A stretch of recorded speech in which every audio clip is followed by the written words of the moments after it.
تاسو ګورئ زموږ همکاران لګیا دي نن 350 بې سرپرسته ماشومانو ته د قرطاسیې توزیع لري. ته چې دا قرطاسیه کې څه شی توزیع کیږي زه ته ښیم.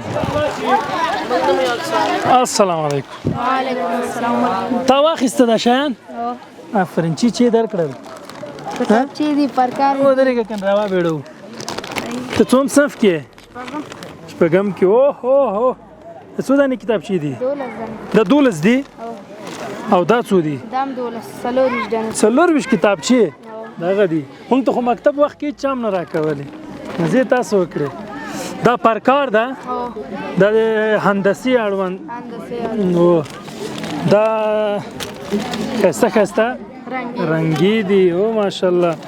دا خطکش ده. دې ته انګلیسي کې څه وایي؟ رولر. آفرین. دا څو ښایسته پنسلونه دي، ورسره پنسل پاکونه هم لري.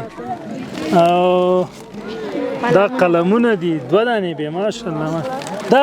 دا بیا ساتئ نو تاسو څومره وخت کولی شئ وساتئ؟ څومره وخت استفاده کوئ سئ دا ټول؟ ډېر وخت لپاره.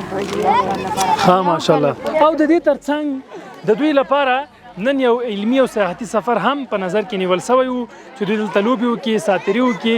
یوه ورځ دلته زموږ د قمر میلمانه وو، ډوډۍ مو هم ورته تیاره کړې وه تر څو یوه ښکلې او خوشحاله ورځ له موږ سره ولري. که چېرته تاسو غواړئ چې د قمر مسجد په دغه ډول مهمو پروژو کې ونډه واخلئ، لکه کوچني بزنسونه جوړول، د خوراکي موادو توزیع، د دغو ماشومانو پاملرنه، د محصلینو سپورټ او سپانسر، د جوماتونو جوړول، د مسجدونو جوړول، د شاړو ځمکو آبادول، الحمدلله ګڼ شمېر برخې دي.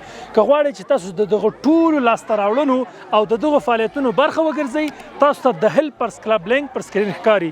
تاسو له $10 نیولې څومره چې وسي تاسو کولی شئ چې په اتومات ډول په هره میاشت ستاسو خدا وګرځول سي او بیرته تاسو ته ستاسو راپور هم درکول سي. راځئ له قمر سره یو ځای شئ او له افغانستان څخه د فقر ټغر ټول